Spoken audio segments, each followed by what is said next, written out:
नमस्कार, स्वागत है आपका आपके सितारे में और मैं हूं आपके साथ प्राची पाराशर। आज है शीतला अष्टमी। इस दिन महिलाएं शीतला माता के लिए व्रत करती हैं।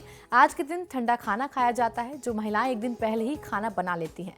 आज के हमारे इस कार्यक्रम में पंडित जी बताएंगे इस व्रत की कुछ खास विधि विधान और साथ ही शीतला माता की कथा। साथ ही जानेंगे आपका साप्ताहिक राशिफल। तो देर कैसे शुरू करते हैं आपके सितारे।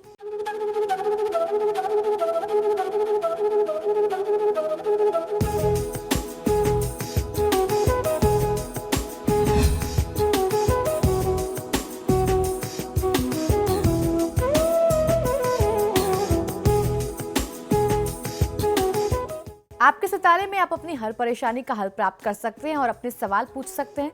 स्टूडियो में साथ देने के लिए मौजूद हैं विश्वविख्यात ज्योतिषाचार्य और वास्तुशास्त्री पंडित वैभवनाथ शर्मा। आचार्य जी, आपका हार्दिक स्वागत है। जी नमस्कार। तो यदि आपके मन में भी कोई सवाल है तो आप भी हमें कॉल कर सकते हैं। हमारे नंबर्स लगातार आपकी टीवी स्क्रीन पर फ्लैश किए जा रहे हैं। आप हमें हमारे टोल फ्री नंबर पर भी कॉल कर सकते हैं। आप हमसे सीधी बात कर सकते हैं। हमारा टोल फ्री नंबर है 1800102630 आप इस नंबर पर मुफ्त में कॉल करें। इसके अलावा आप हमें हमारे लैंडलाइन नंबर्स 0120464632 और 012046463227 पर भी कॉल करके हमसे सीधी बात कर सकते हैं। चलिए सबसे पहले आचार्य जी से जान लेते हैं कि आने वाले पूरे सप्ताह में कौन कौन सी मुख्य तिथियां पड़ने वाली हैं। जी बिल्कुल, हम लोग चर्चा कर रहे हैं आगामी सप्ताह यानी 14 से 21 मार्च के मध्य। तो आइए जानते हैं कि इस सप्ताह में, आगामी सप्ताह में कौन कौन सी प्रमुख तिथियां पड़ने वाली हैं।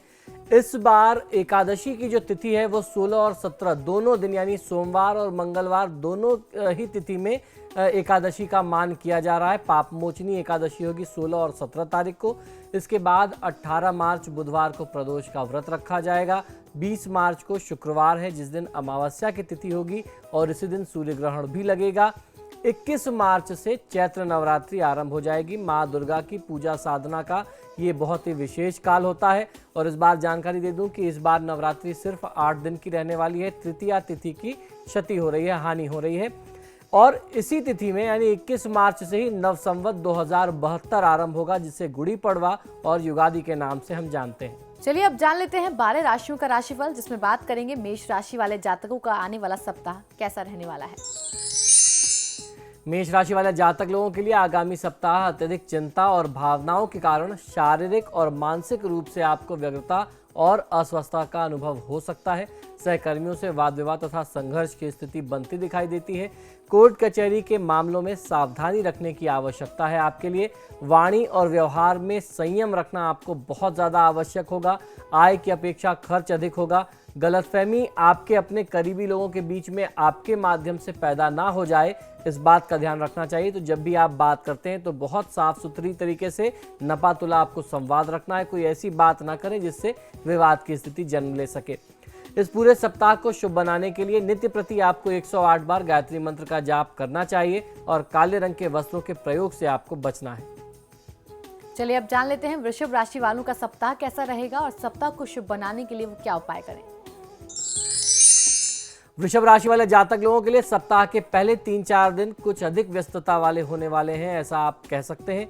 इस दौरान कार्य के दबाव से आपका स्वास्थ्य थोड़ा सा प्रभावित हो जाए, ऐसे योग आपके लिए बनते हैं। किसी के साथ बातचीत के दौरान गलतफहमी उत्पन्न ना हो जाए, इस बात का आपको ध्यान रखना होगा। फिजूल खर्ची से आपको बचना है। खर्च आपके बहुत ज़्यादा होंगे। इस समय में आप बहुत ज़्यादा संवेदनशील हो सकते हैं, बहुत सेंसिटिव आप होंगे। किसी की छोटी सी बात भी आपको प्रभावित कर सकती है।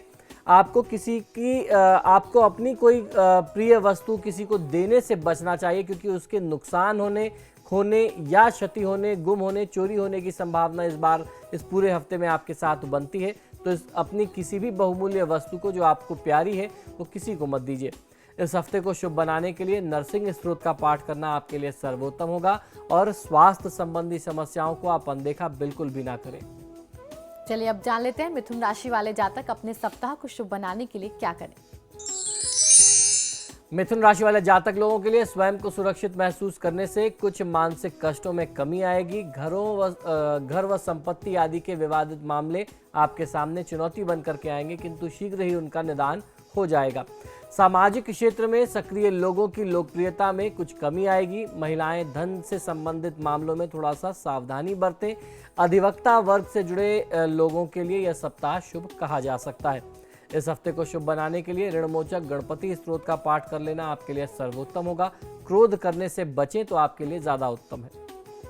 चलिए अब जानते हैं कि कर्क राशि वाले जातकों के सितारे इस पूरे सप्ताह क्या कह रहे हैं।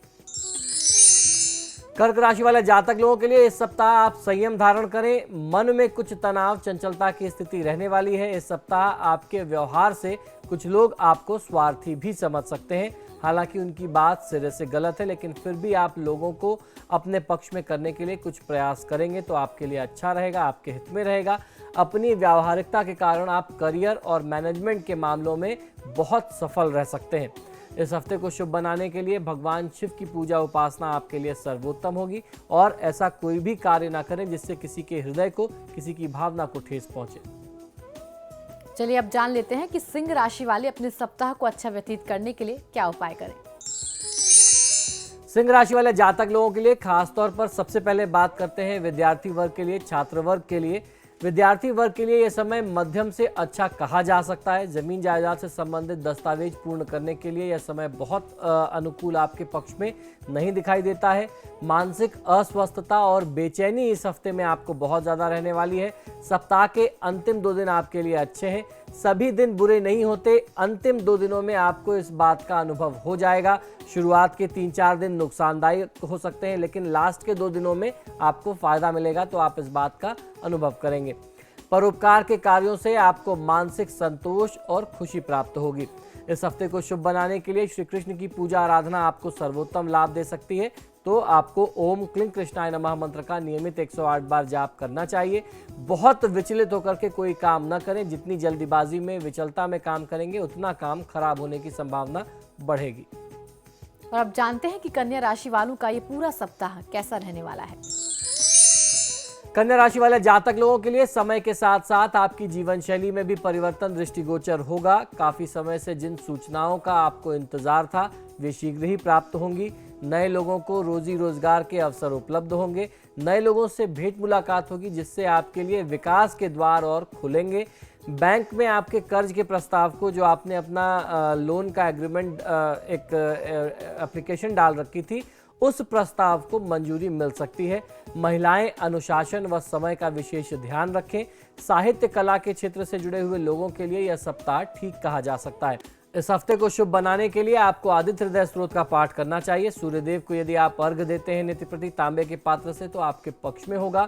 स्वास्थ्य संबंधी समस्या को आप जरा भी नजरअंदाज मत करिए। और अब जान लेते हैं तुला राशि वाले जातक सप्ताह को शुभ बनाने के लिए क्या करें और क्या न करें।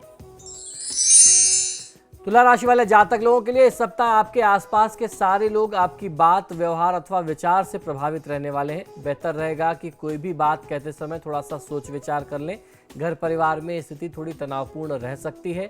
जो भी अनबन हो, जो तनाव की स्थिति हो, उसे अपनी तरफ से सुलझाने का प्रयास आपको अवश्य कर लेना चाहिए। पैसों के कुछ अनापेक्षित अवसर आपको शीघ्र ही मिलने वाले हैं, लेकिन इस पूरे हफ्ते आपको अनावश्यक खर्चों पर नियंत्रण रखना बहुत आवश्यक होगा। सप्ताह के अंतिम दिन में आप आर्थिक तौर पर कुछ पाने के लिए नए प्रयास करते हुए भी दिखाई देंगे। इस हफ्ते को शुभ बनाने के लिए हनुमान जी की पूजा आराधना करना, बजरंग बाण का पाठ कर लेना आपके लिए सर्वोत्तम होगा और तनाव और दबाव में आकर के बड़े निर्णय करने से आपको बचना चाहिए। चलिए अब जान लेते हैं वृश्चिक राशि वाले जातकों की राशि इस पूरे सप्ताह क्या कह रही है। वृश्चिक राशि वाले जातक लोगों के लिए इस सप्ताह आपके और आपके जीवन साथी के बीच में कोई अनबन हो सकती है। तनाव की स्थिति जन्म ले सकती है, जिसको आपको अपनी सूझबूझ से दूर करने का प्रयास करना चाहिए। ऑफिस में जूनियर आपके काम से नाराज हो सकते हैं या आपकी किसी बात से नाराज हो सकते हैं, इसलिए आपको सबको मिला जुला करके रखने का प्रयास करना है। आप इस हफ्ते जितनी मेहनत करेंगे उसकी तुलना में सफलता आपको कम मिलेगी, लाभ कम मिलेगा। चिंता, व्याकुलता और भागदौड़ ज्यादा रहने वाली है। किसी की मदद करने के लिए हाथ बढ़ाने के पहले आपको थोड़ा सा सोच विचार कर लेना चाहिए। अगर आप प्रयास करें तो दाम्पत्य जीवन के तनाव को दूर करके दाम्पत्य जीवन को सुखी बनाया जा सकता है। इस हफ्ते को शुभ बनाने के लिए ऋणहर्ता गणपति स्तोत्र का पाठ करेंगे तो आपको फायदा कहीं अधिक मिलेगा। बिना सोचे समझे धन का निवेश करने से बचना चाहिए। और अब जानते हैं कि धनु राशि वाले जातकों की राशि इस पूरे सप्ताह क्या कह रही है। धनु राशि वाले जातक लोगों के लिए इस सप्ताह आप सिर्फ हिम्मत और जोश से ही काम ना लें, बल्कि दिमाग, बुद्धि, विवेक से भी काम लें। कई लोग आपके पास आते रहेंगे, कोई सलाह मांगने आएगा, कोई आपका हालचाल पूछने आएगा, कोई सिर्फ मिलने चला आएगा। इस सप्ताह आप अपने संतान की किसी स्वास्थ्यगत समस्या से परेशान हो सकते हैं। इस संबंध में कोई व्यक्ति आज आपको सलाह देगा, वह सलाह आपके लिए उचित होगी, ठीक होगी, उसे आपको मानना चाहिए। इस हफ्ते को शुभ बनाने के लिए श्री सीताराम जी की पूजा आराधना करेंगे तो आपको फायदा कहीं अधिक मिल सकता है। किसी की बातों में आने से आपको बचना चाहिए। और अब जानते हैं कि मकर राशि वालों की राशि इस पूरे सप्ताह क्या कहती है। इस सप्ताह को शुभ बनाने के लिए वो क्या करें। मकर राशि वाले जातक लोगों के लिए इस सप्ताह आपको अतीत की उलझनों से दूर होकर के वर्तमान के खुशनुमा माहौल में प्रवेश करना होगा। धन की समस्या से आपको मुक्ति मिल जाएगी। जो भी आप आर्थिक तंगी से जूझ रहे थे उसका समाधान मिलेगा। लोगों के बीच अपना महत्व देख करके आप स्वयं पर गौरवान्वित अनुभव कर सकते हैं। अतिथि के आगमन पर निराश ना हो, बल्कि उनका जमकर के आपको स्वागत सत्कार करना चाहिए। पुराने मित्र सहयोगी के रूप में नजर आएंगे, आपके साथ कंधे से कंधा मिला करके खड़े होंगे। महिलाओं को किसी अजनबी व्यक्ति से अचानक कोई बहुत बड़ी सहायता प्राप्त हो सकती है। इस हफ्ते को शुभ बनाने के लिए राम रक्षा स्तोत्र का पाठ कर लेना आपके लिए सर्वोत्तम होगा। किसी भी प्रकार के वाद विवाद से आपको स्वयं को बचाना है और किसी भी प्रकार के वाद विवाद को जन्म नहीं देने का प्रयास अपनी तरफ से करना है। चलिए अब जान लेते हैं कि कुंभ राशि वालों का ये पूरा सप्ताह कैसा रहने वाला है। कुंभ राशि वाले जातक लोगों के लिए परिवार में आनंद और उत्साह का वातावरण छाया रहेगा। ऑफिस और नौकरी में आय वृद्धि, पदोन्नति के संयोग आपके लिए बनेंगे। माताजी की तरफ से आपको लाभ प्राप्त होगा। गृह सजावट का कार्य आप अपनी जिम्मेदारी में अपने हाथ में ले सकते हैं। ऑफिस में सीनियर्स आपके काम की सराहना करेंगे। सहकर्मियों का सहयोग आपको बहुत अच्छा प्राप्त होगा और शारीरिक स्वास्थ्य को बनाए रखने का प्रयास आपको अपनी तरफ से अवश्य करना चाहिए। इस हफ्ते को शुभ बनाने के लिए भगवान विष्णु की पूजा आराधना कर लेना आपको मनोवांछित सफलता दिला सकता है।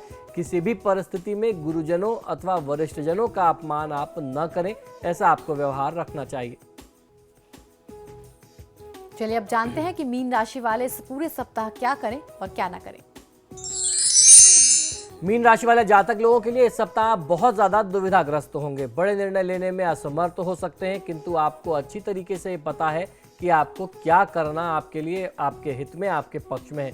लेकिन आप जिस स्थिति में सुख का अनुभव करते हैं उससे बाहर निकलने की इच्छा भी नहीं करेगी। मूड और मन में थोड़ा सा भारीपन और असंतोष का अनुभव आप कर सकते हैं। इसके बावजूद जोखिम उठाने की प्रवृत्ति रहेगी। कागजी कार्यवाही में, कानूनी मामलों में या रुपए पैसे के लेन देन में सही फैसला करने में थोड़ी सी परेशानी, कुछ दिक्कत आ सकती है। ऐसे में बड़े बुजुर्गों का जो अनुभवी लोग हैं उनसे सलाह मशवरा कर लेना आपके हित में रहेगा। इस सप्ताह को शुभ बनाने के लिए माँ लक्ष्मी जी की पूजा आराधना आपके लिए सर्वोत्तम होगी। तो लक्ष्मी स्तोत्र का पाठ करें और अपने काम में आप जरा भी लापरवाही न बरतें। फिलहाल यहाँ रुकेंगे एक ब्रेक के लिए, लेकिन आप बने रहिए हमारे साथ, क्योंकि ब्रेक के बाद आचार्य जी बताएंगे आज का महाउपाय।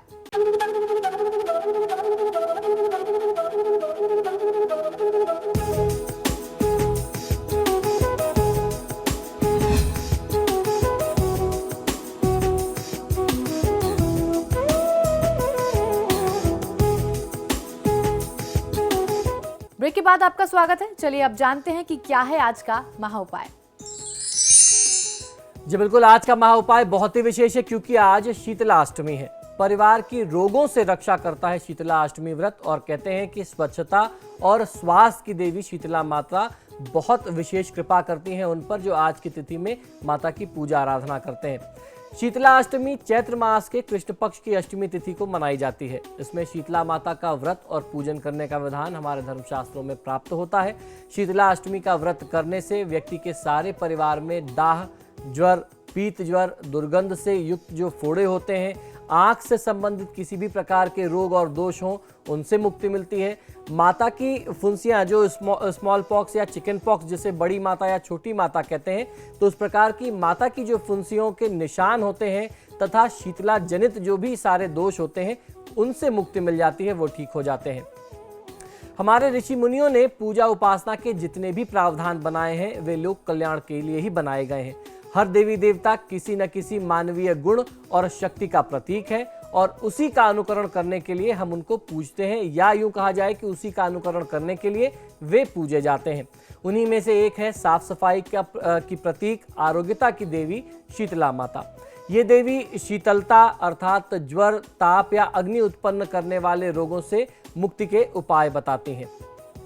चेचक, बुखार और हैजा जैसे संक्रामक रोग गर्मी के मौसम में बहुत अधिक फैलते हैं। इन रोगों से मुक्त रहने के लिए लोग शीतला माता की पूजा ही नहीं करते, बल्कि उनके उपायों को भी अपने जीवन में मानते हैं, आत्मसात करते हैं। स्कंद पुराण के अनुसार ब्रह्मा जी ने स्वस्थ और रोग मुक्त करने का जिम्मा मनुष्यों को, अगर स्वस्थ और रोग मुक्त बनाने का जिम्मा अगर किसी को दिया है तो वह शीतला माता को दिया। यानी हमारा स्वास्थ्य जो है, रोग मुक्त रहने की जो जिम्मेदारी है वह शीतला माता का डिपार्टमेंट है। शीतला अष्टमी के दिन घर में अग्नि का प्रयोग नहीं किया जाता, इसीलिए एक दिन पूर्व ही भोजन बना लिया जाता है। इसीलिए इसे राजस्थान एवं उत्तर भारत में बस्योरा के नाम से, बस्योरा पूजा या बसौड़ा पूजा के नाम से जानते हैं। इसका बहुत बड़ा वैज्ञानिक पहलू भी है। शीतला अष्टमी के बाद से गर्मियां आरंभ हो जाती हैं। ये वो तिथि होती है जब आप अनुभव कभी भी आप देख रहे हैं कि ठंड बिल्कुल जाने को है और गर्मियां अब आने को है। इसके बाद से हर दिन जो है गर्मी बढ़ेगी, ठंड समाप्त हो जाएगी। इसलिए इस दिन यानी एक दिन पुराना इस दिन तक बासी भोजन खाने के बाद आगे के इस तिथि के बाद से आगे जो है बासी खाने पर रोक लग जाती है। यानी इस पूरे सीजन में अगर आप बासी भोजन कर सकते हैं तो सिर्फ शीतला अष्टमी की तिथि तक कर सकते हैं। इसके बाद बासी भोजन में रोक लग जाती है, क्योंकि उसमें संक्रमण का और बीमारियों के फैलने का, बैक्टीरिया कीटाणुओं के उत्पन्न होने का खतरा बढ़ जाता है। लोग जानते ही हैं कि गर्मी के मौसम में ज्यादातर संक्रमण बासी खाने से ही होते हैं। शीतला माता के स्वरूप के भी प्रतीकात्मक अर्थ हैं। इनके वस्त्रों का लाल रंग खतरे एवं सतर्कता का प्रतीक होता है। चार भुजाओं में झाड़ू, सूप, घड़ा और कटोरा सफाई के प्रतीक चिन्ह है। इनकी सवारी जो है वह गधा है। गधा गंदे स्थान पर जाने के लिए प्रयोग में लिया जाता है, तो झाड़ू उस स्थान को, गंदे स्थान को या अपने घर को साफ सफाई के लिए प्रयोग में हम लोग लेते हैं।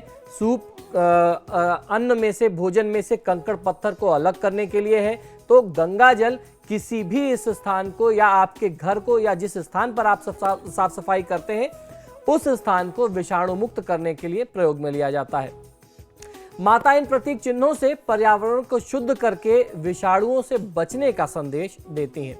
आपको करना यह है कि इस दिन प्रातःकाल स्नान आदि करके श्रद्धा भक्ति के साथ और विधि विधान सहित शीतला देवी का पूजन आराधना करें। इसके बाद एक दिन पहले तैयार किए गए बासी भोजन का भोग माता को लगाया जाता है और भोग लगा करके आनंद मंगल की कामना और प्रार्थना की जाती है। यह दिन महिलाओं के विश्राम का दिन भी कहा जाता है, क्योंकि इस दिन घर में चूल्हा नहीं जलाया जाता। इस व्रत को रखने से शीतला देवी प्रसन्न होती हैं। इस पर्व को बस्योरा पूजा इसीलिए कहते हैं क्योंकि इसमें बासी भोजन करते हैं। बसौरा का अर्थ अर्थात है बासी भोजन। इस दिन घर में ताजा भोजन नहीं बनाना चाहिए, चूल्हा नहीं जलाना चाहिए, इस बात का ध्यान आपको रखना है।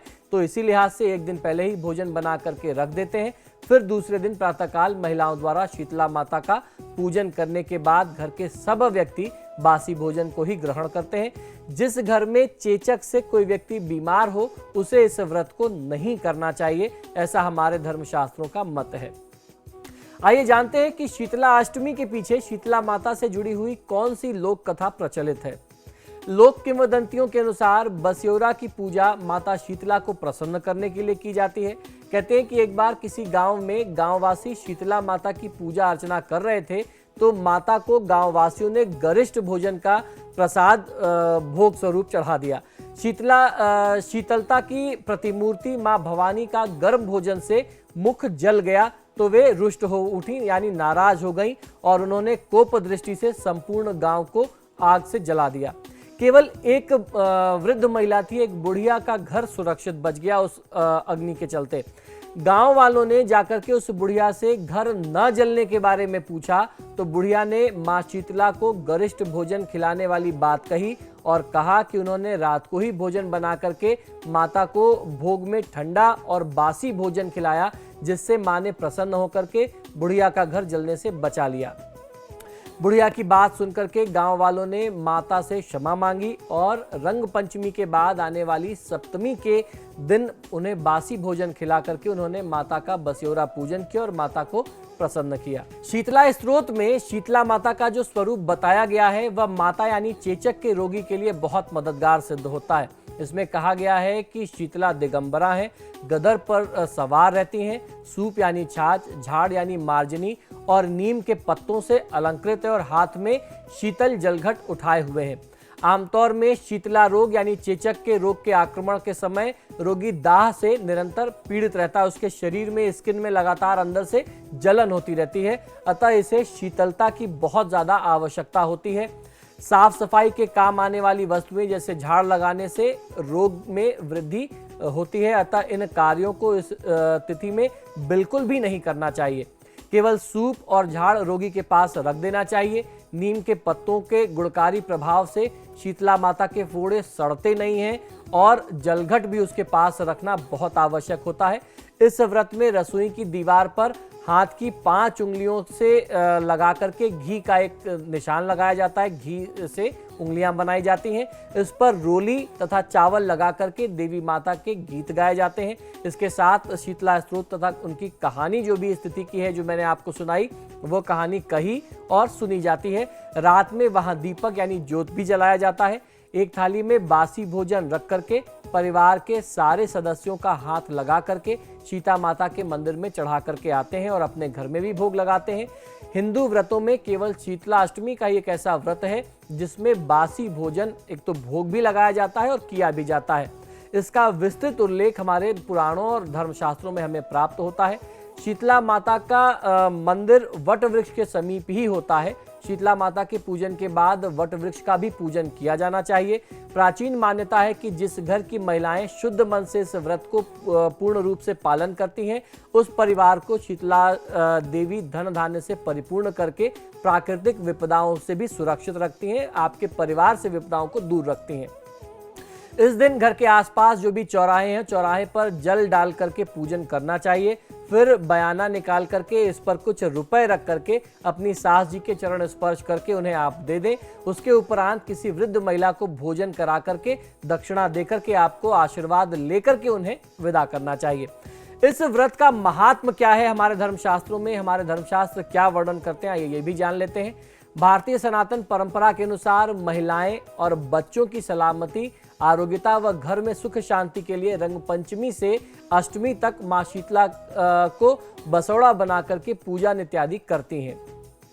बसौड़ा में मीठे चावल, कढ़ी, चने की दाल, हलवा, रेवड़ी और बिना नमक की पुए आदि एक दिन पहले ही रात्रि में बना करके रख लिए जाते हैं।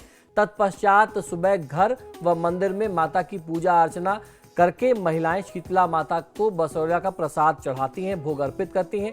पूजा करने के बाद घर की महिलाओं ने जो बसौड़ा का प्रसाद बनाया था वो अपने परिवार के सभी लोगों के साथ मिलजुल करके बांट करके बासी भोजन ग्रहण करके माता का आशीर्वाद प्राप्त करती हैं। इस प्रकार से इस व्रत को करना चाहिए। तो आज हमने जाना कि शीतला अष्टमी वाले दिन कैसे शीतला माता का पूजा अर्चन करना चाहिए, किस प्रकार ये व्रत रखना चाहिए। बहुत बहुत शुक्रिया आचार्य जी आपका। जय मां शीतला।